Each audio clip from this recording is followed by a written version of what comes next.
We are live on YouTube, Rumble, Twitter. Just about to be live on Rockfin here in a second. Let's dive in. The looming presidential debate.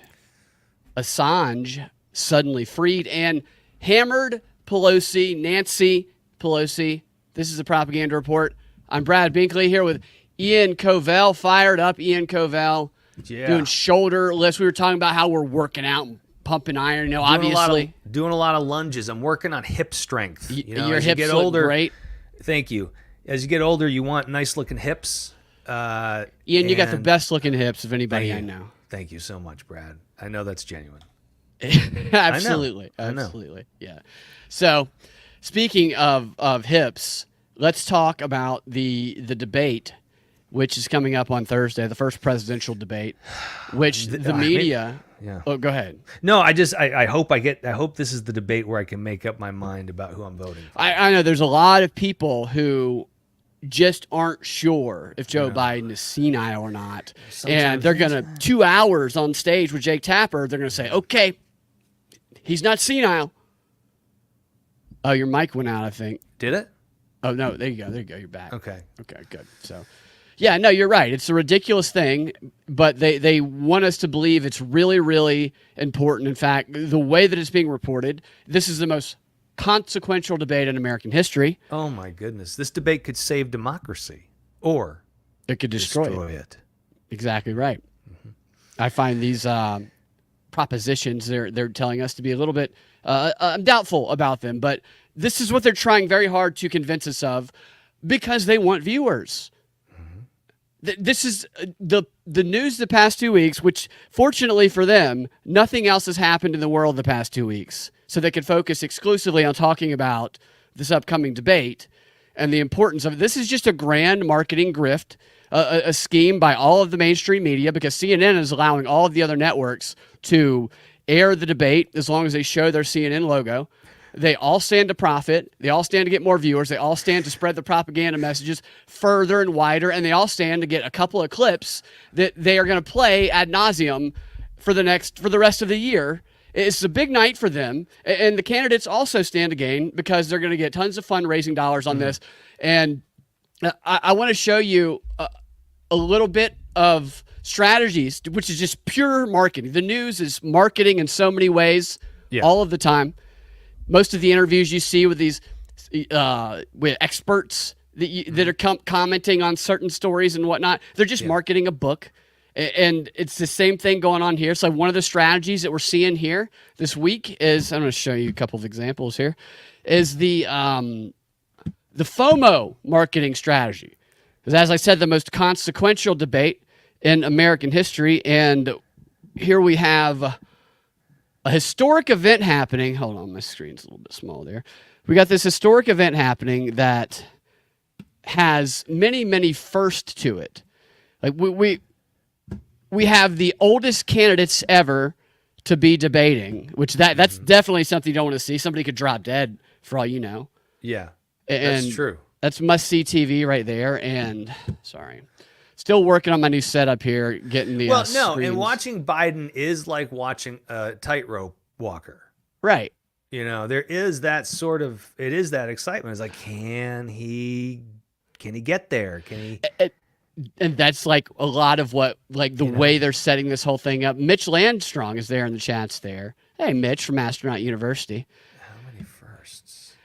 Oh, in the how many firsts in this debate? How many firsts are happening at this debate? How historic is it? The FOMO that you don't want to miss out on. That's right. So it's the first that time that it's two old guys, the guys this old. Yeah, here's an article right here. There you go. Mr. Landstrong, Atlanta debate between Trump and Biden will feature plenty of firsts is to answer your question. And here are some of the firsts they lay out. The debate will feature, as I said, the oldest candidates to ever go head-to-head, which is like a weird fetish. Like, I can't miss this fight between these really decrepitly old guys. They have to focus on it now, and they can't focus on it. What they're trying to do is make it relative between the two. That's their strategy. Yeah. They're just as old as one another.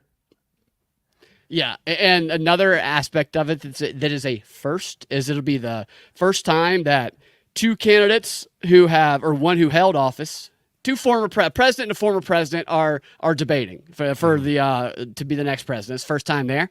It'll be the first time since the creation of the Commission on Presidential Debates in 1987 that the commission is taken out of the game and their rules are thrown out, and CNN's rules are put in there, and the unique format rules are a first of its kind. What's up, Sam? Good to see you as well. The unique format rules include measures such as no studio audience, which many people think the no studio audience thing is to hurt Trump. I believe it's probably ridiculous. More likely. Yeah, I think it's more likely. This is a guy who, I mean, have they not watched videos of this guy work a crowd? He walks around, gives $500 tips out, high-fiving people, making little kids who dress like him cry. People love this man. Right, so they take the crowd away. Give me a break. But I think it's actually probably more because they never let Biden be around anybody who's not controlled or a handler. Do you notice that? Right. Ever. Right. Well, you know, the mic muting thing, you know, like we were talking about earlier, how many times, let's play a drinking game when we're doing this, you know, how many times are they going to mute Trump mid-sentence just because they have to protect us from what he's going to say? Yeah, no, you're exactly right. That wouldn't surprise me at all if he says that, because we've seen them do that before. They've cut away from his speeches when we're not going to air this disinformation. It's dangerous. And you're right. The mic muting thing is definitely that's another new rule. That's an interesting aspect. He should bring his own Mr. Microphone and whip it out. Yeah, right. You could get one of these wireless mics, have one of those speakers in his pocket. Yep. Although there's some more rules, though, that might forbid that. There might be like a pat down. Mitchell Armstrong says, who made up these new rules? CNN made up these new rules. Yeah, the microphones, as you said. Negotiate these well. Yeah, they're going to be muted when they're not speaking, and the moderators will have control of the mute button. I feel like everybody should have a mute button. You should be able to even mute the moderators. It'll be like a Mexican standoff. But here's what it says. This is funny. CNN has said that the moderators, Jake Tapper and Dana Bash, will use, quote, all the tools at their disposal to enforce timing and ensure a civilized discussion. How many tools are that? How many tools they have at their disposal? I don't know. What's in their tool belt? Jake Tapper's dick is going to come out at some point. He's got his dick. He has got a mute button. What are the tools he's got? If Biden speaks past the mute button, he's going to force his dick into his mouth. That's going to be CNN. What tools do they have? I don't know. It seems like a threat to me. What they'll do? Do they have a taser? Maybe. Yeah. Maybe a trap door. Yeah.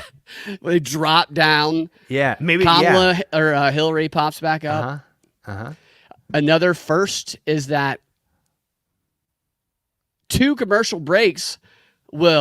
be two commercial breaks during the debate, which is a departure from the previous debates that were hosted by the commission.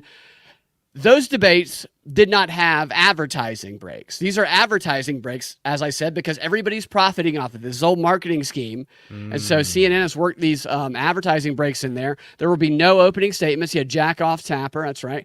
No opening statements. It will begin with a question with candidates each allotted 2 minutes to respond, and they'll be followed up by 1 minute rebuttals and blah, blah, blah. But the opening statement thing, or the opening question, I think Biden will probably get the first question because Trump chose to go last because Biden chose which podium he wants because of the psychology and the studies they did that show the person shown on the right of the screen looks like they're more authoritative and higher status. Dork. Right. It's stupid. But I feel like this is something to look out for. They're going to front load that first question to Biden to create that initial perception in people's minds that gives him softball, the question, and also there'll be stuff about Trump in there that, no, it's just propaganda towards Trump. I bet that first question and answer is where the majority of the clips that are pro-Biden come from that we see for the coming months. It's going to be totally set up that, like, I think, to just make him look, because they know he could fade towards the end. Trump's going to get questions like, and Mr. Trump, why are you a Nazi? Do you have your Nazi armband on? And another first of its kind rule is each candidate will be provided a pen, notepad, and a bottle of water on stage. which one bottle of water, this is 2 hours. These guys are old. Oh, by the way, the commercial breaks, I forgot to mention, they said that none of the staff of the two candidates are allowed to come consult with them. They have to just stand there in isolation during this commercial. And they can't get any makeup touch up. That specifically said no touch up on the makeup, no consultation, and they only get one bottle of water. Like, this is intrigue here. What if one of them gets dehydrated and collapses? And what if one of their what if them has mascara that runs? It could be runny mascara. Yeah, and absolutely. You don't want It that. could be shiny light. You need a powder the nose. Trump could cry so hard because he loves America that his mascara runs all over the place, and you know what? He'll own it. He'll just own it.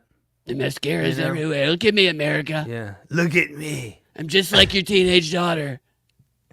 Yeah. Except I don't shower with Joe Biden, Daddy. Yep. They better put on some really good lipstick.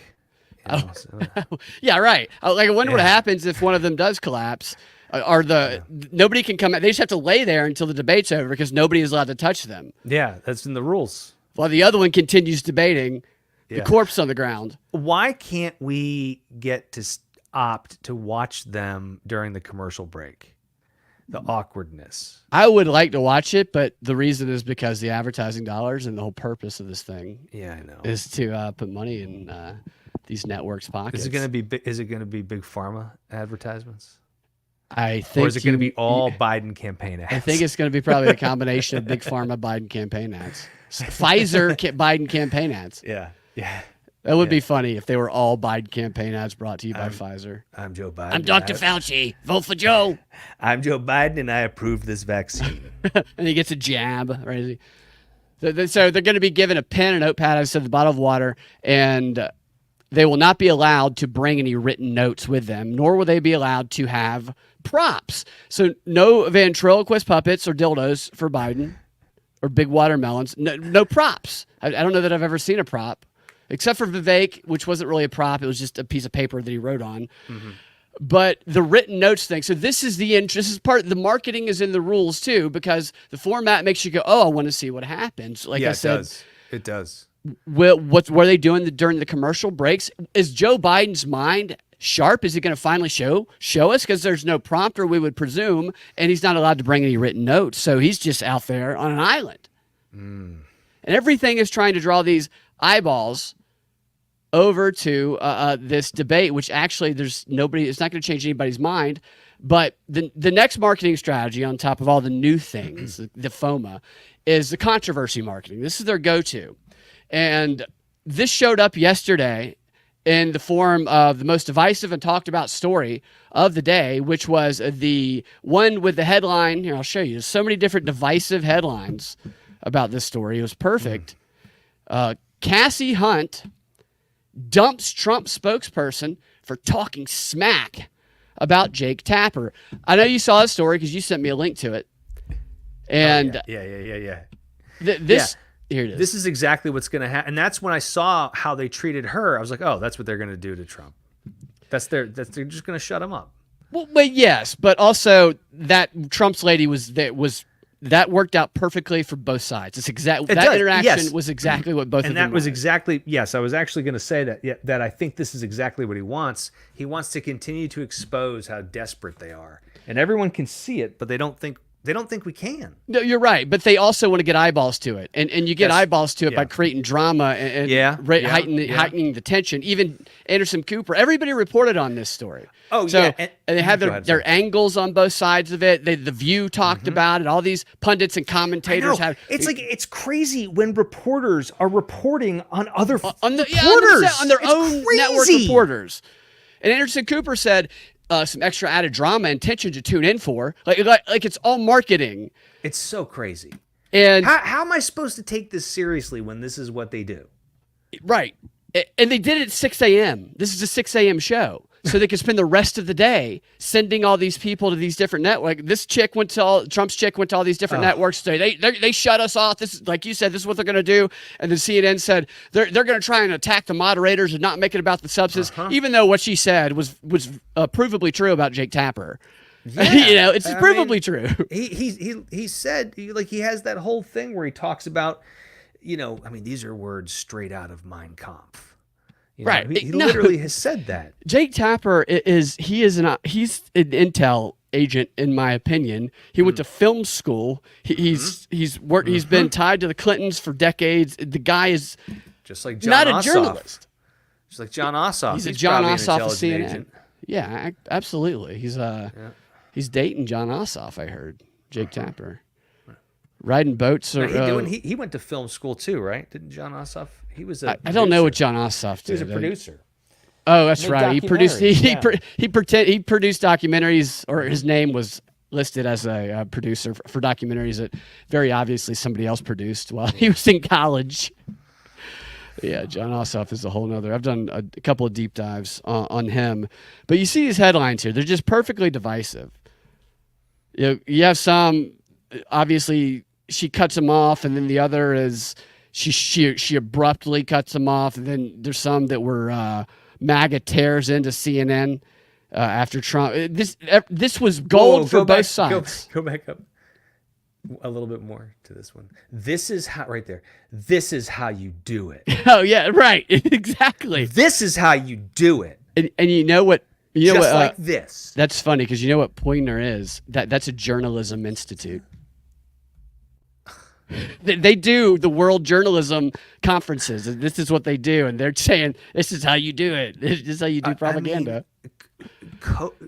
One backlash against Trump calling the press the enemy of the people has been they have sainted themselves. I mean, like there is no Hippocratic oath they take. There are no journalistic standards. Come on. Wait a minute. There's no Hippocratic oath? Well, you know what I'm saying. They don't take any oath. I know. They don't. Sarcastic. Of course they don't. I know they're not you're journalists. being sarcastic, but yeah, they're not. It's just ridiculous. That's their problem. Like even though I know this and I talk about it all the time, I still fall into the trap of like just casually, because it's just like a movie. They create the look of a journalist, and it's like, oh, I'll watch this journalist tell me the news, and then after about 2 seconds, I'm like, oh, that's just a propagandist. Don't ever do that again. It's a news performer. It's exactly what they are. So I just noticed some of the comments on Rock Fan. I will. Some of you guys, I'm trying a new setup, so I'm missing some of the screen things. So I'm trying to get my screen right, but I will get to some of those comments here in a moment. Here is that clip if you guys didn't see it. Just because I just want to illustrate how this was totally pure marketing. This was never intended to be a nice conversation. But one reason you know that is because CNN never has people who represent Trump on their show. They have Republicans that are the good Republicans to them. They don't actually have people who represent Trump. And you can tell from the very beginning of her segment, the way she talks about Trump with disdain and this upcoming guest, that the only reason she brought this chick on was to have a fight, and the only reason this chick went on was to get into a fight. Right. I mean, look at that expression on her face. This is right as she's introducing her. She's like, this bitch with that expression. Oh my God. These are two girls in high school. Absolutely, dude. And the blonde has just showed up to the party. And yeah, right. And all the dudes are going to be following her around for the rest of the evening. That whore. That is the look on her face that she has. That whore. She has that whore look on her face. Here it is. Joining me now is Caroline Leavitt. She is Trump campaign national press secretary. Thanks, Caroline, thanks very much for being here on the show. We played that to remind everyone that was some of what they saw on the debate stage in 2020. Of course, President Trump went on to lose that election to Joe Biden. A clip Can you tell us that made what Trump look Donald bad. Trump is going to do differently on the debate stage this time? Sure. Well, President Trump is well prepared ahead of Thursday's debates. Unlike Joe Biden, he doesn't have to hide away and have his advisors tell him what to say. President Trump knows what he wants to say, and he's going to relay his vision to the American people to make this country strong, safe, secure, and wealthy again. He's been doing that across this great nation to all corners of this country. That's why he was in Detroit, Michigan last week. He was in Philadelphia for a big rally on Saturday night. And that's why President Trump is knowingly going into a hostile environment on this very network work on CNN with debate moderators who have made their opinions about him very well known over the past 8 years and their biased coverage of him. So President Trump is willing to bring his message to every corner of this country, to voters, to ensure that he wins this election in November. He looks forward to doing that. Look at how tense she is. Fall off her stool. Look at, yeah. Oh my gosh, she's like, I'm about to explode. Oh my gosh, yeah. I've never seen. She's just ready to. so She's not mad. listening to anything that she's saying. No. Oh my gosh. So I'll just say my colleagues Jake Tapper and Dana Bash have acquitted themselves as professionals as they have covered campaigns and interviewed candidates from all sides of the aisle. I'll also say that if you talk to analysts of debates previous, that if you're attacking the moderators, you're usually losing. So I really want to. That's just such a stupid point too. The moderator, she's not wrong that Tapper. I don't want to go into everything what everybody else talked about, but she's correct. And that Jake Tapper has compared him to Nazis. So I moderated a presidential debate, a primary debate in Georgia for the Libertarians. And so I understand the format. There were some similar elements to it. I researched it for a very long time to try and find the best way to. It's hard, especially when you have a number of candidates. You to format it to where you try and give them an opportunity to give people the most substance. And when you have like 7 people, that is difficult. But I learned a lot about the process while doing it, and I felt like we did a pretty good debate. People think that the Georgia debate was the best one, from what I'm told anyway. Maybe I'm biased, but people tell us that. And after the debate, though, somebody did have a complaint to me. They said that because the guy who co-moderated with me, and I didn't know this until after the fact, had announced that he was running for the vice presidential ticket on the Libertarian Party. And he was a moderator? He co-moderated it with me, which I didn't know that he was running for. They had asked me. They said, "It's up to you. Can Clint moderate with you?" Whatever. And I was like, "Yeah, people like Clint. He's smart, sure." But I didn't know that he was running at the time. And somebody came up to me afterwards, which he did. Clint asked some good questions. He asked, he's a smart guy. It's not. I don't think it. I don't think it had I don't think it had a negative impact on the debate at all. I think it helped that we did it together. But somebody did say, "Hey, he's running for VP." That makes it feel like it's a little bit biased, and he's also on a podcast with one of the candidates. And my point is, it's not to say that was like a problem really, because it was. I feel like people got asked good questions and had a good opportunity to answer them, but it's to say that people notice that shit. And when you have Tapper, who's literally compared them to Nazis, and you just brush that off, that's just such a disrespect for the intellect of you must think your audience are fucking stupid. And obviously they do. To just say, "Oh yeah, it doesn't matter. It doesn't matter." Yeah, to pretend that it never happened. That's essentially what she's doing. It's full gaslight mode. It's gaslight meltdown time. And nobody's going to point out that his two producers from Jake Tapper, they were arrested for some, I think it was some child porn and some weird stuff like that. Really? It was something to do with children and sex. I don't remember the exact charges. And nobody points that out. 2 of his producers, Jake Tapper is bought and paid for, and Jake Tapper is what he is. And God, Trump always finds these Barbie dolls to speak for him. He's a good marketer. Oh, that's intentional. Absolutely. He's not going to get this fucking butthurt chick. Focus in on what these 2 men are going to do and say when they stand on the stage. Now, we have a little bit of what Donald Trump, your boss, has said in trying to set expectations for this debate. I want to play a series of his comments, and then we'll talk about it. Watch. Maybe I'm better off losing the debate. I'll make sure he says I'll lose the debate on purpose. Maybe I'll do something like that. I assume he's going to be somebody that will be a worthy debater. Should I be tough and nasty and just say you're the worst president in history? Or should I be nice and calm and let him speak? So he's basically saying there, well, will I let Joe Biden win. It does seem as though many Republicans have set the bar very low in terms of arguing that Joe Biden is basically senile. Now you have people like Doug Burgum coming out and saying, well, President Biden's very accomplished, trying to set expectations in a... I love this. I love the whole idea that if he says, he's senile, then he's a bad guy. If he says, oh, maybe he's okay, then he's still a bad guy. different place. What do you expect from Joe Biden? Well, first of all, it takes someone 5 minutes to Google Jake Tapper, Donald Trump, to see that Jake Tapper has consistently stop this interview if you're going to keep President attacking my Trump to colleagues. Adolf Hitler. Ma'am, I'm going to stop this interview if you continue to attack my colleagues. I would like to talk about Joe Biden and Donald Trump, who you work for. Yes. If you are here to speak on his behalf, I am willing to have this conversation.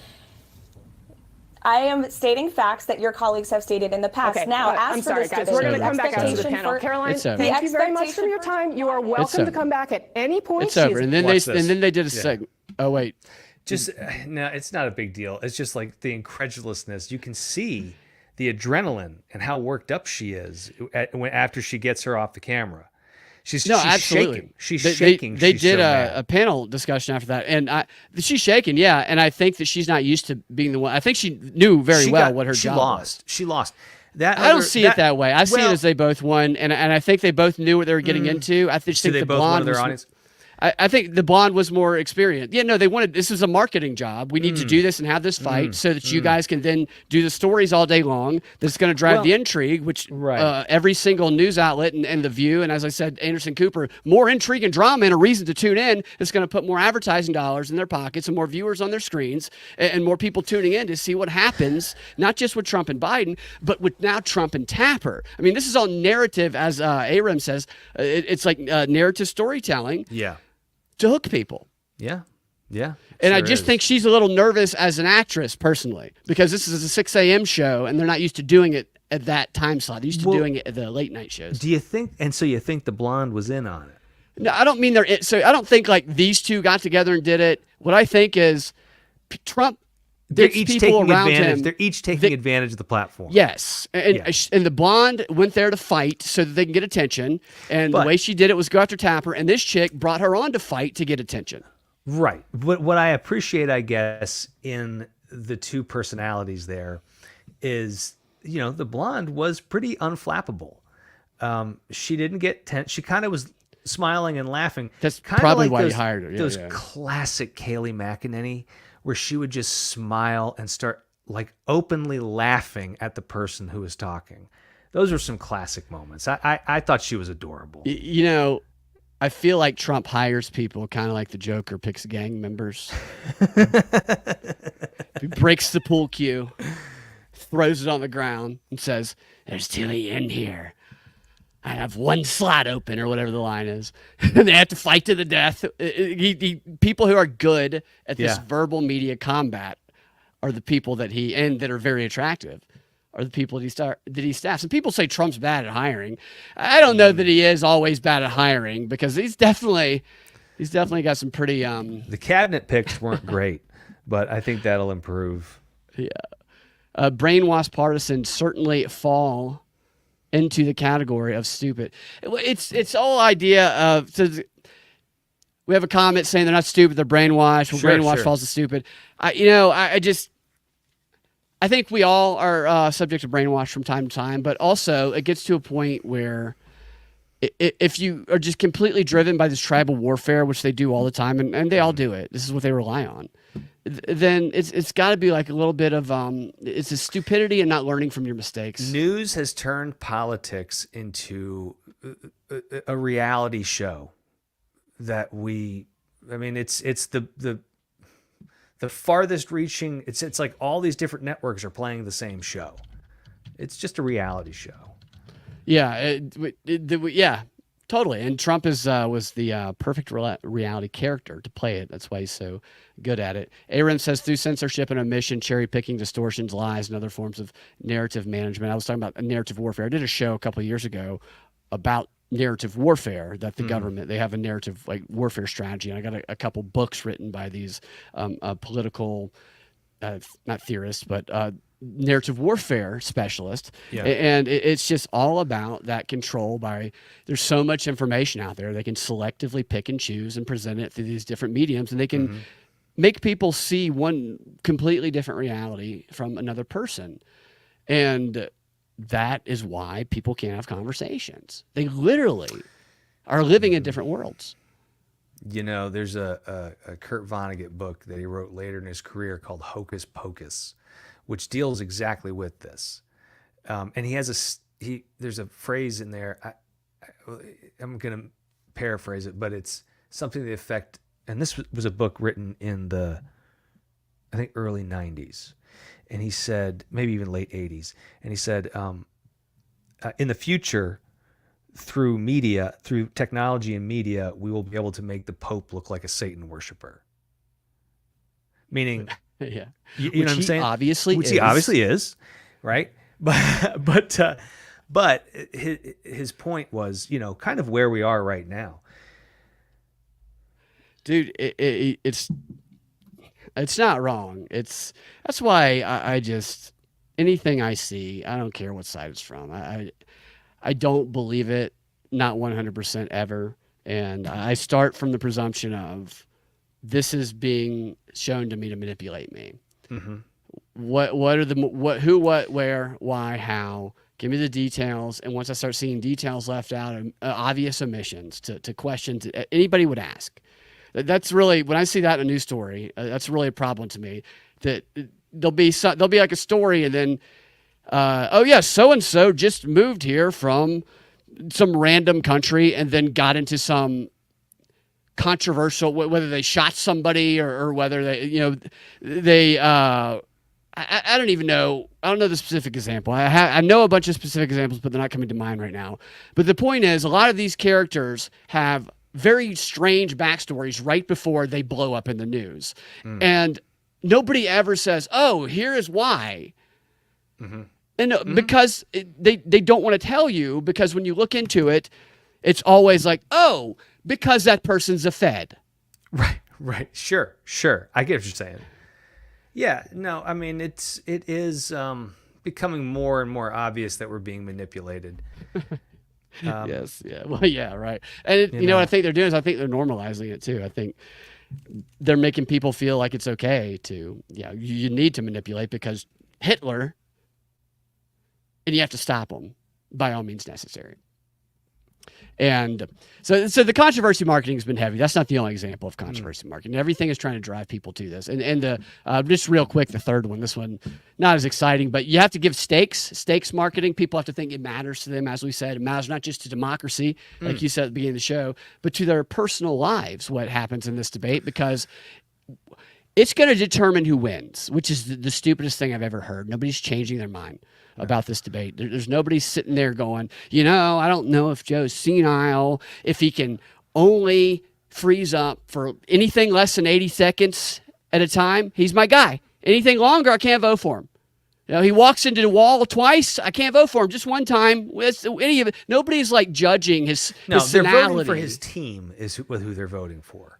Yeah, they're looking at him and they're saying, well, I mean, he's not screwed everything up completely.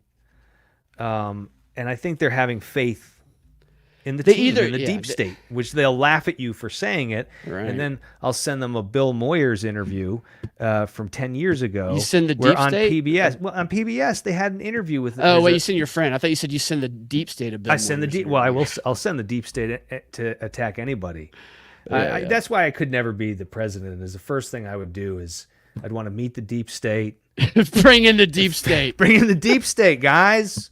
Let's have a party. Yeah, and then the smoking man from X-Men or X-Files walks in.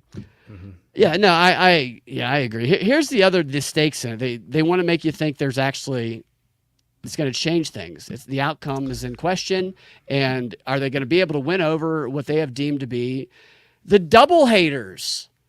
So who's going to win the debate? Who's going to win over this crucial voting block that could change the election, known now according to the Washington Post, as the double haters, and you can see their faces switching across screens, a lesbian, white guy, white lady, all white people, only white if people. You're standing behind a cash register and any one of these faces appears, you're like, fuck.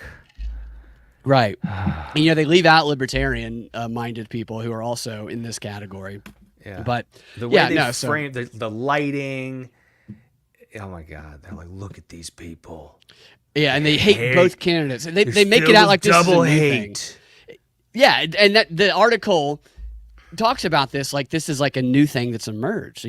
This thing has cropped up this year because of how people just, they don't like both candidates. Called double hate. I bet they don't want to vote for either. They don't want to do lesser of two evils. The comments to this article are things like, well, fuck them if they can't figure out that Trump is Hitler. Are you serious? No, I bet you that's what it is. I guarantee probably that's all the comments. Why? Well, fuck them. They're the reason why Trump's going to get elected again. But that's another thing too. It's like, some people they know Joe Biden's senile. Yeah, but they think Trump's Hitler. They don't. It's not good enough to just take part in democracy. That's what I love when they're like, "Don't forget to vote." I love that one. That's my favorite one. It's like, oh, what do you mean? For who? Oh, I won't. Like you don't ever see people who voted for. I don't ever think people who vote for the Republican candidate put on the "I voted" sticker and take a picture. Go get a shot from Fauci. And take a picture, like this idea of taking pictures of that whole social contagion. I mean, that is a influence, social contagion, so dorky, FOMO type thing. Don't miss out on voting. That pisses me off. Another time, because it's a long story. Another time, I'll tell you about how I got yelled at the poll. I got yelled at by one of the workers. I'd love to. Yeah, I'd love to hear the story. All right. Denver says, "Wah CIA post," and I would agree with that. Definitely CIA post. And Bad Christian says, "I agree. I think people's minds are made up." Yeah, but they still need to make this money and this advertising and get those clips they can use in the place of actual news for the next few months. And they're going to do this marketing campaign. There's been no real news other than the one which was kind of timed weirdly that we'll talk about next. Everything's been advertising except maybe Julian Assange freed all of a sudden. Suddenly. Right a couple days before the debate, Julian Assange is freed by what the spin is now that the Biden DOJ freed Assange. I might be saying his name wrong. I don't know. No, it's Assange. The Trump, or is it a saying? It's a Assange. Assange. It's a Sanji, I think it is. Yeah. I don't know. And the Trump administration is the one who indicted him. And they ignore, there's a lot of details to it that they ignore about all that. But a lot of people believe that kind of undermined, because Trump had been going around saying, I've been thinking about maybe pardoning Assange, which the argument against that is, well, yeah, you had the opportunity to, and he did try to, before. Like I said, there's a lot to that story. Probably because, and look, this might, people might not like this, but Assange is probably some sort of intel asset. And if he's not an intel asset, if he wasn't before, he is now. But this is, you read the CIA they don't just let compromise you manual. go. Right, you don't just get free. Okay, see you Absolutely. later. Have a nice life. This wasn't a plea deal that was, we just really found that this wasn't like a normal type of reason for this. Has been, well, how long has he been there? 15 years. It's been a long time since WikiLeaks came out. Yeah, because a guy like Assange, like look, I mean, he must have lost all of his money and stuff, right, when they put him in jail. So maybe they give him a bunch of money, because I don't know, if you're Julian Assange, you can't go get a job someplace. Yeah, right? you can't be like, you can't go get a job as an investigative journalist. Yeah, you can't. Yeah, you can't. Yeah, exactly. You can't. And that's go the on problem Indeed, with this plea deal. Yeah. Start applying for customer service positions. Yeah, so there's the whole angle. Hey, hi, I'm your grocery clerk, Julian Assange. Then he slips you, or he just pushes the receipts across very slowly. They're cheating you. Take your receipt. He he went and pled guilty to a charge of the exact charge he pled guilty to is one Espionage. under the Espionage Act, a charge of conspiring to unlawfully obtain and disseminate classified national defense information, and he was sentenced to time served. A couple of things popped to mind there. That's very similar to what Trump is being charged with in the classified documents. And if I were a lawyer, and this, I've told you about this many times, Ian. I'm very proud of it. When I won a legal writing advocacy award when I was in law school, this is the type of thing that I won it for. Is I saw a connection here that I was like, I would latch onto that, and I would find a way to make parallels to make, even though it's not officially a legal precedent. Right. It doesn't matter if you're influencing a jury and you have the right argument, and they go, oh, it is the same. And I think that classified case is going nowhere anyway, but it's interesting to me that there's a little bit of parallel there. Yeah, it's a good point. Well, the thing is, though, if you try to point out parallels nowadays, people will just scream "whataboutism" at you. Right. Yeah, you can't have an argument. Everything is like, I don't think you're using that word correctly. Right. Oh, it's whataboutism too. Yeah. He has a show. I forgot about Pam Anderson going to visit him. Remember that? Oh yeah. Yeah, he was banging Pam for a little while, and they tried to put some. What did they try to put on him? They tried to put some child porn allegations. I don't think there's any evidence to on them. And I always think back to the X-Files movie where this guy gave Mulder some information. Then the next thing Mulder sees is that guy getting arrested because of child porn that they planted on his computer. It's like, that's right. Yeah, that's another thing. Like we talked about, don't download the Hunter Biden files because they're trying to get people on these revenge porn charges, and you also don't have child porn on your computer because they're not going to go after Hunter. But you definitely don't want to have child porn on your computer or on your phone or anywhere ever or anywhere. And there might be some on the Hunter Biden laptop that he will certainly not get charged for. Yeah. And they were making that Google Drive public for a long time. I think it was bait, is what I think it was. I think they wanted people to download it. I checked it out for a while. Yeah. I looked through all I looked those at tabs. some of it, definitely. I looked through all those tabs. I couldn't stop myself. Yeah, all those him I was like, I was like, I can't believe this. He's Seriously? literally pictures of crimes. I could not stop. This is crime. Here's what's crime. Here's crime. That's Hunter Biden's laptop. I could not believe it. I was having a field day. So the legal precedent also. Not legal precedent, but just precedent.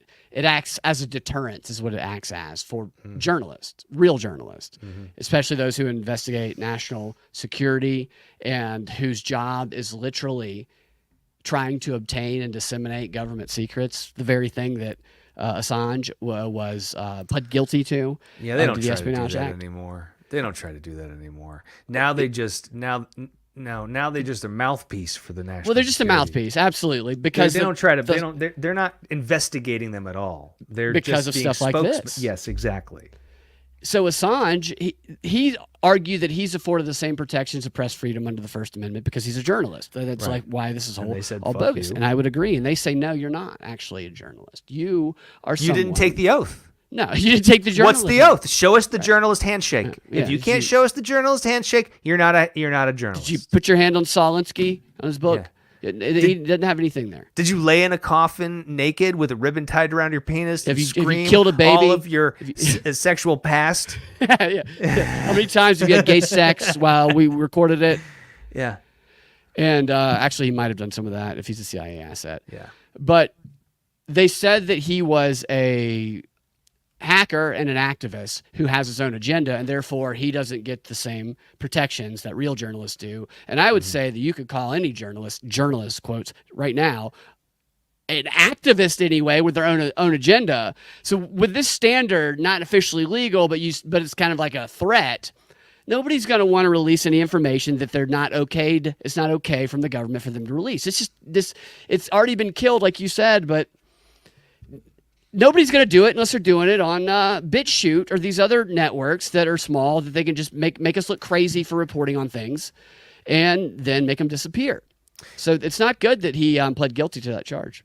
It helps them, actually. There's an interesting, I won't go too much into it. I don't even know who these guys are. I saw a clip of, there's a okay, he's accused of rape. I'm sorry. Oh, okay. I just want to clear that up. Not child porn. Thank you, Aram. I knew it was something. Yeah, I'll make sure you get that right. He was accused of rape. not by the victims, but by the prosecutors. There was, from what I recall, there was not evidence, and the victims wanted him tested. Wanted him to test for STDs. That I didn't get the full details of that. It's foggy in my mind. It's been such a long time, but I knew that there's some trumped up charges that they tried to lay on him. Sorry, go ahead, Ian. No. I was just going to say what you were talking about, how they try to make these smaller media, like channels seem obscure or stupid, or they try to discredit them just simply because of their size or their lack of reach, whatever. Dude, that happened to me. There's an interesting, so I don't even know who these guys are. I just saw this clip. There's a podcast, the Nelk Boys, Nelk. I don't know who they are. They seem charming enough. I'm not in their demographic, I don't think.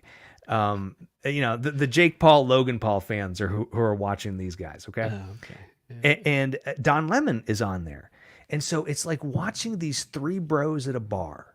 Like three bros that you were just like, if you had a couple beers and these guys showed up and you were watching a game, you probably hit it off and like be bar buddies for the evening. You know what I'm saying? Yeah. These are like very charming, personable guys. And they're talking to Don Lemon about why are you voting for Joe Biden? And what you were just talking about is this dichotomy. You can see it right there. You can see the old media talking to the new media. And it's like watching a jet interview a steam train.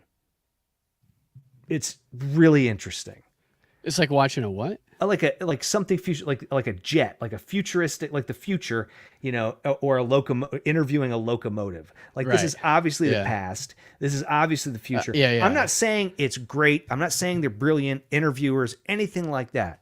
What I'm saying is they're giving voice to that person that you just meet in public, who's like, you're watching a clip and they go, man, doesn't he suck? Right? And you just meet this stranger like, yeah. Or like you telling you like your basketball game the other day. You gonna body me up? Yeah, no, I went and play. I've been playing basketball. I got a new LA Fitness membership, and I've been playing basketball with the brothers again. And just like in the old days, I'm the only white guy on the court. And I got out there the other day, and I'm going, you got him, because I knew this one guy had a mismatch. I knew this guy wasn't gonna be able to guard the other guy. And I was kind of like, you want me to guard him, but you can't say that because until they see you play, people get insulted by it. And I was right. That guy scored like all their points. But the guy who I was guarding was like 6'2", black guy. Yeah, he's a little, big guy. Probably had me by about 60 pounds. And so I got up behind him because he was in the lane. And I got up behind him, D him up. I go, you gonna body me up, man? And he turned around and looked at me. He goes, I'm the only white guy on the court. And he goes, nah, man, I'm voting for Trump too. And he tries to give me high five. And of course I was like, you're the blackface of white nationalism. And I stormed off the court, obviously. Right. And CNN is going to pretend like that scene doesn't exist in America. Right. Yeah. That scene probably plays out thousands of times. It was hilarious. A day in some version. But that dynamic, is probably mirrored that probably plays out. That same scene plays out all day long. But they'll never give voice to it. No, but YouTube does. It allows these guys, the Nelk boys, to become millionaires. Yeah, Rumble even more. Yeah, those guys for sure. A lot of people getting censored now on YouTube leading up to the election, and. So let's move on to that. The Assange thing, I wonder what's going to happen with him next. I don't know. I wonder if he'll just disappear and we'll never hear from him again. Or I wonder if he will become a spokesperson for the old Russian narrative, which some people still propagate. The Hunter Biden laptop was Russian disinformation. Is still something. They'll tell you it was Russian collusion. They'll still propagate that. And Assange, now that he's pled guilty, you could imply by his guilty plea that, yes, all of that information did come from Russia. It actually was Russian disinformation and everything was true. I doubt he will be a spokesperson. It's possible, but there's no way that he didn't agree to do some sort of like intel asset thing for them. They're not just going to leave him alone, in my opinion. Yeah. So we'll find out. Yeah, they're going to make him do commercials. He's going to be he's going to like car rental commercials probably. Mm-hmm. Yeah, YouTube does equal Google, and Google, it's all bullshit. It really is. You almost got to be like a cyber hacker just to get around some of the controls that they have, and even then it becomes difficult. So I just want to show you before we get out of here. There was a Nancy Pelosi interview. She came on Anderson Cooper, and then he came on her, and then everybody was disgusted, and they went home. It was gross. Gross. Nobody had seen anything like it, and Paul Pelosi was very, very upset. But they also had an interview, and during the interview, this was a late night interview, Yeah. and she was on something. I mean, I feel like she was on a cocktail of drugs and alcohol. And it was funny because Anderson Cooper tried to get rid of her multiple times and she just would not go. And so she talked like, it's just like, I love women. I do. But man, Nancy Pelosi is just like that chick, even at like 85 years old, It's just like, Nancy, just shut up, Nancy. You know what I mean? Do you know that chick? Oh, yeah. I'm not being chauvinistic here. No. I think even chicks know that chick. We all know that chick. Anderson Cooper's probably on poppers. Probably. You're right. It was. And I thought the same thing, Aaron, that it was late at night. I'm watching it going, man, he ain't ever going to bring her on this late again, the way she's behaving. It was pretty funny, but this was actually, I think, where they, at the beginning of it, I don't want to play the whole thing, it's like 10 minutes, but we'll skip to the end of it to where she got real real weird.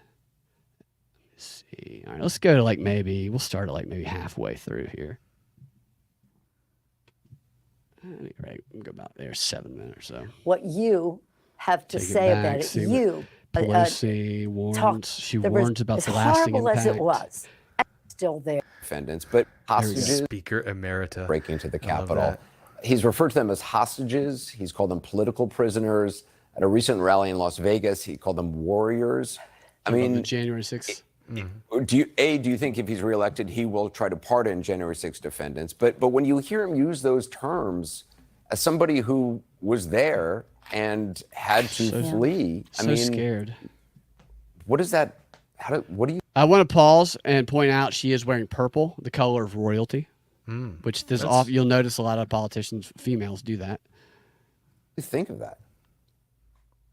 Well, I think it's very sick. I always like to quote our national anthem. That we have to prove through the night that our flag is still there.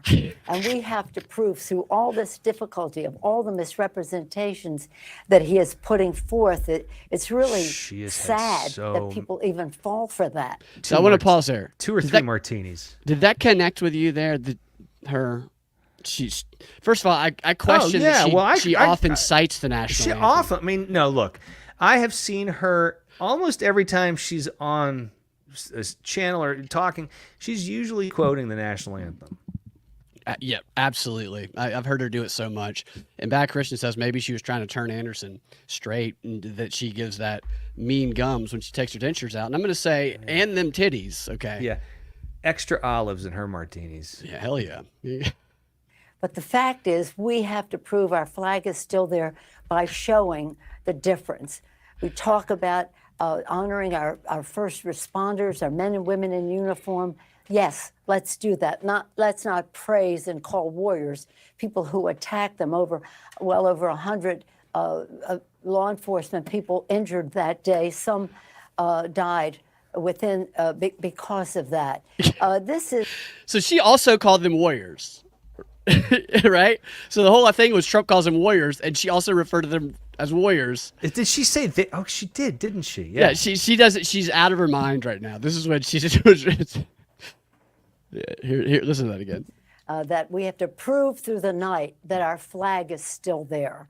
And we have to prove through all this difficulty of all the misrepresentations that he is putting forth.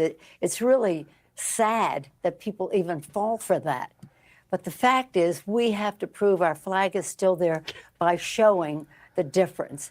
We talk about honoring our first responders, our men and women in uniform. Yes, let's do that. Let's not praise and call warriors people who attack them. Over 100 law enforcement people injured that day. Some died because of that. No, they didn't. This is, again, we were there. We saw it. What's tragic is, as horrible as it was, And the members know how horrible it was. These people were coming through the dome of the Capitol that Lincoln built. Lincoln built that She's during the Civil hammered. War, and he said With we his must continue to bare build it hands, even though he we're at built war that to show dome. the resilience of America. Put it on top. Lincoln's dome. Not Nazi and Confederate flags under there. Defecation, disrespect for the people who Oh, they make the pooped in there? Congress run That's funny. in terms of the workers. Of course, a threat to all of the members of Congress. They were there, they saw it. Some of them even talked about it that night, but then they changed their mind. For some reason, they've decided to engage in revisionist history about what happened She's that night. sloshed. You want me to believe what drunk. I see with my very eyes, or you want me to believe what you have to say about it? You, former president, who was incited an insurrection on the Capitol of the United States, this beacon of liberty to the world, an insurrection against the Constitution of the United States on the day the Constitution required us to validate the election, an insurrection against the Congress of the United States that now some of those members are changing their tune for some reason. That's why we really just have to go right to why people vote. They vote for really what great it answer means she's to giving. them. What does it mean to the education on of my his face children, is just amazing. the cost of my health care, the fact that I will have a job, what it means He to my doesn't know pension. where to cut That's in. a big contrast between. Doesn't even remember what he asked her at this point. This is like when the nice old lady, the nice old lady that's one of your clients comes in and just wants to chat with you, and there's just no way to break off the conversation. And you're late for lunch. You're late for lunch, but she's going to don't keep know- talking. It's just, and there's no breath. Yeah. I was watching this, and I kept thinking that she was going to, but she just kept going and kept going. It was extraordinary. Oh my goodness. Between Democrats and Republicans. And in doing so, we can protect our democracy, put to rest these I hope he lies says, that I the hope when she president- stops talking, he goes, Nancy, what the fuck did you just say? I would love it if he said that. I should point out, while it's 8:30 in New York, where Anderson is, it was only 5:30 at the time in San Francisco. So she kicked a few back right after work, I guess. Right after. And the limo Is ride putting home, she's got a meat bar. Right. It's typical of his lack of respect for the Congress, the Constitution, and the rest by what he did that day and what he's saying now. Do you have But I don't think, in other words, that's a responsibility that we have. But how do we win it Get a second win. at the kitchen table? Do you have confidence in the Supreme Court? I mean, they've yet to rule on this immunity thing, all this thing about Alito and the flags and Clarence Thomas and his wife. I mean, do you have confidence in the Supreme Court? No, I think they've gone rogue. It's most unfortunate. But it's unfortunate further to see You think maybe what he's the other a little justices. What cocaine? happened to What happened Do I think what? Maybe a little cocaine?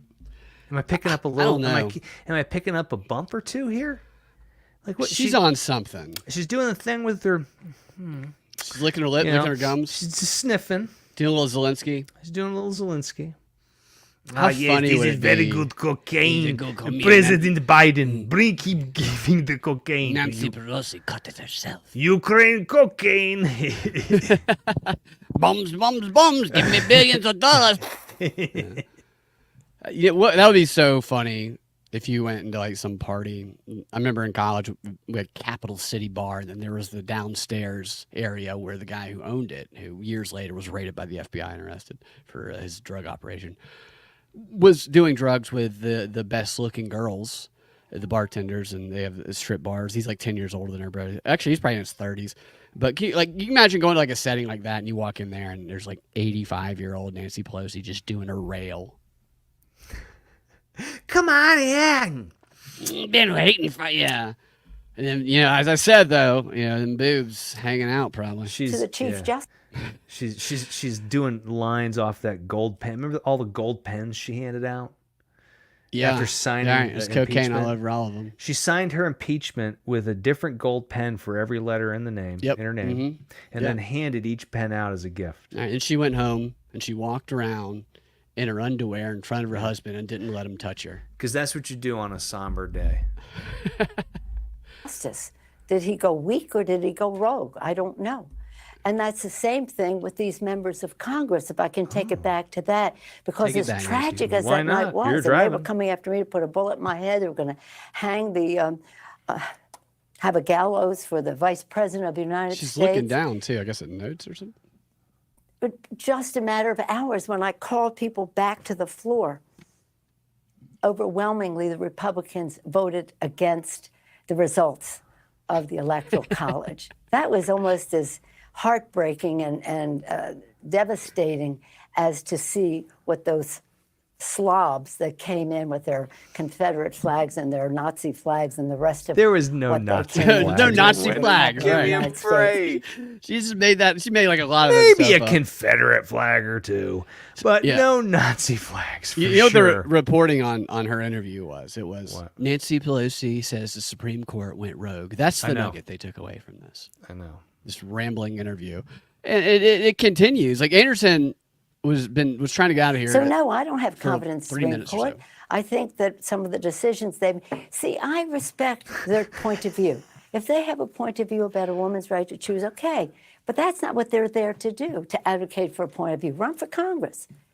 They're there to uphold the Constitution of the United States. And many of them said in their hearings for confirmation, they said that they supported the precedents of the court. The precedents of the court supported the privacy in the Constitution. And what do? They vote their opinion on policy rather than the oath of office God, to we're so uphold the hooked on Constitution of the abortion. United States. So Just fucking hooked on it. I know. They're addicted to abortion. I don't even know if she is, but it's just so programmed into her as this lifelong politician that she just spits it out, and it's like she's just throwing up every piece of information in her brain right now. Oh, The word yeah. abortion is nowhere in the Constitution. No, she Says is. bad I'm Christian. telling you, man. I'm in hell, says Michael Anderson, quoting Anderson Cooper's Oh, absolutely. Like the scene is they're at a bar. She's been drinking martinis. He just wants to bang her. Anderson just wants her to shut up so he can bang her. Yeah, yeah. You know, but he can't get a word in edge. He's tried 4 or 5 times. No, now he to really get a word has. in. And I think he tried a couple times before I even started, the moment I started. But he does. I thought he Look on asked her his about. face. Oh no, this must not be the entire interview. I want us to get back to a place where the 3 branches of government, as our founders initiated, are respected across the board. But I don't have a lot of confidence in this court, unfortunately. Well, I you say could that probably with take a the heavy power heart. back by getting rid of all the agencies you guys have set up. No, she's do not your gonna bidding. Do that.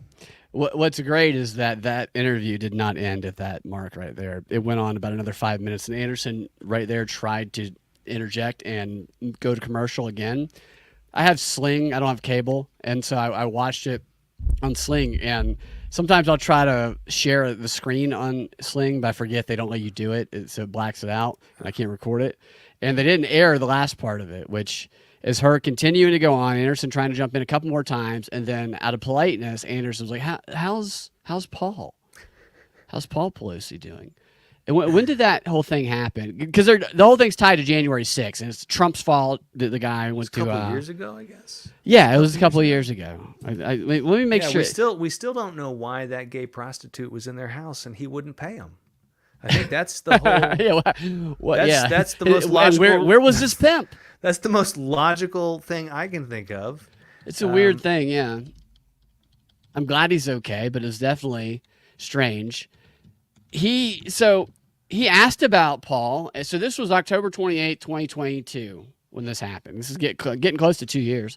And part of her response was like, "Oh, he's getting there. He's getting there physically. It's coming along. He's about 80% of the way there physically." Which I know he's an older guy who got hit with a hammer. Right. A journalist might ask, is he still doing therapy? What do you mean by he's 80% of the way there? Because the way you said it, it sounds like just bullshit, and you don't even. It sounds like she doesn't give 2 shits about Paul Pelosi the way They she sleep answered in that separate question. bedrooms, Brad. Oh, they I'm sleep in sure. separate bedrooms, and it's been that way for decades. You can't fit in the bed with 2 guys and her at the same time. Yeah, and exactly. And I don't know. and with two guys and him in the bed at the same time. Yeah. You can't fit her in there. No. You know, so No. they need their own California kings. Maybe that's what the whole thing was about. Maybe it was a sleeping situation. I don't know. Yeah.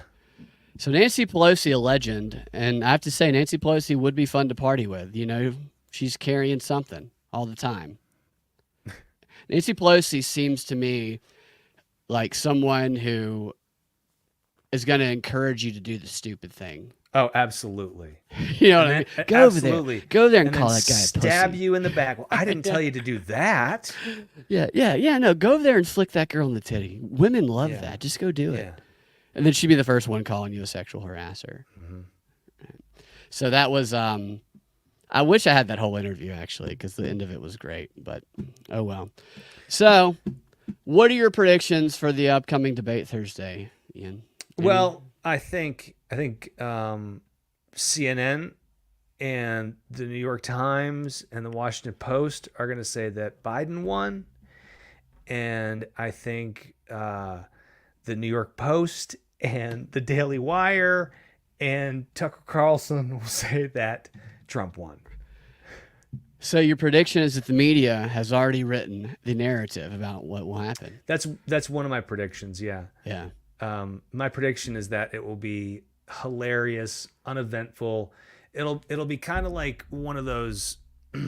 It's just one of these, like a fight that gets built up and is just such a letdown.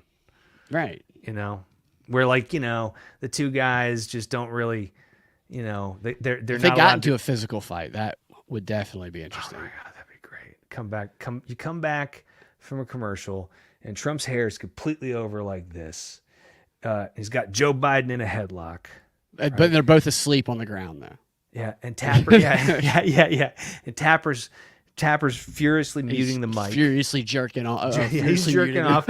Yes. Yeah, and who's the other? What's the Dana Bash? Dana Bash. They call her Dana Bush, even though it's Bash, B-A-S-H. Dana Bosch. Is it Dana Bosch? And who, by the way, her former Fonnie husband Willis was a and Dana Bosch. intel guy, a guy who Oh. said the Russian disinformation. Gosh, you laptop always thing. wonder. You always wonder why they never talk about you getting these jobs when you're in high school. You know, you can be on the news, telling the news to people. Just lying to. I mean, they're No, you both can't. fucking spies. They're both intel agents. These two journalists, they're doing. It's just so stupid. The narrative is there, and it's already there and set in place to trigger people to fight with each other, to get attention, to get money and Journalism. So yeah, journalism. Journalism. I'm working on it. Yeah. I'm What's working that? on it. It's like journalism. That's like little, journalism with activism little jizz? mixed together. Oh, yeah, little no, activism. that's jizz. That's jizzivism. That's journal jizz. Okay. Journal jism. Yeah. Journal Yeah, jizz just some is journal what we get jism. all the time. Yeah. Let's watch CNN for some journal jizz. All of these stories and narratives, because it's kind of been the theme for the show. I feel like they have a content calendar. They always say when you're creating content, get a content calendar and have all the stuff planned out for that day, just dude. months in advance. Yeah. I feel like they have the content calendar and the stories and the narratives already plugged in. Oh, maybe yeah. even years in advance, for all we know. Oh, absolutely. And they got the yarn connecting it all, just like Brandon was telling us last week. Absolutely. The Bitcoin, branded Bitcoin, which I'm going to be going to that conference. Anybody's going to that conference, let me know. It'd be fun. We'll have a good time. Ian, thanks for joining us. Hell Anything yeah. else you want to add today? No. Just How- keep your hope alive. Keep your hope alive. Hey, I got lots of hope, man. I'm not afraid of these people. dude. Hope's not a plan. No, but hope is an act of need it. resistance in and of itself, because Yeah. demoralization is their plan, which seeks to remove hope. So I say I'm hopeful, you motherfuckers, and you're all pussies. Mm-hmm. So, all right. Well, I hope they don't. I don't think I'm. We don't have enough people watching for them to come after us yet. So maybe we'll stay right underneath that border, so they won't do it yet. But fuck them, dude. Who cares? Thank you for joining us, and thank you everyone for hanging out in the comments. And we'll talk to you next time. We will be back on Thursday doing a live stream of the big debate, the most consequential debate in American history. And we'll see y'all later. Thanks, Ian. Check out Ian. What's the Twitter again? Reginald V. Actor. V. Actor. Reginald V. Actor. Very, very progressive man that you can't even distinguish him from real progressives at this point. So great work with some of Reginald. my best moments are when people who do not agree with Reginald think I'm serious, and then I spend all day doing back and forth. That's fantastic, dude. That's great. So if they ever do send the Gestapo to come after us, you can just be like, no, Reginald is who I am. Well, Reginald is, he does not believe in, he believes in depregnancy. Right. Which is, yes, of course. It's just So he's a nice working way at of depregnancy clinics in Gaza. getting rid of right that now. disease of pregnancy. Yeah. He's in Yes, Gaza obviously. setting up depregnancy clinics. That makes me think of that movie our friend sent us. What was like Angela Gets an Abortion, this stupid independent film where this really fat girl that we know, just really, a very, very large girl, not to belabor, but very, very large girl made an independent film, which people can do Jenna that. gets an abortion. Jenna gets an abortion, and the story is about how she gets pregnant on a one-night stand, and then she ropes in this guy who banged her into taking a cross-country trip into one of the only states that still allows women to have control of their body. And for me, the interesting part of it is that the guy who is cast as getting her pregnant is someone who would actually never, ever sleep with this woman. Yeah. In real life. One of the lines is, "But I'm already eating for 2 people. You want me to eat for 3? we And have what to if I have watch that. twins? Yeah, I'd we be gotta eating watch for that. 4 people." I'm gotta I'm watch kidding. that, That's dude. not in there. It should be. We need to watch. We know these people that are in it. We're not too fond. Well, I don't know them well, but I'm sure they I do. wouldn't like me. Ian, Ian's executive producer on the film, probably. Well, you got to make your money somewhere. That's right. All right. See you guys later. I see.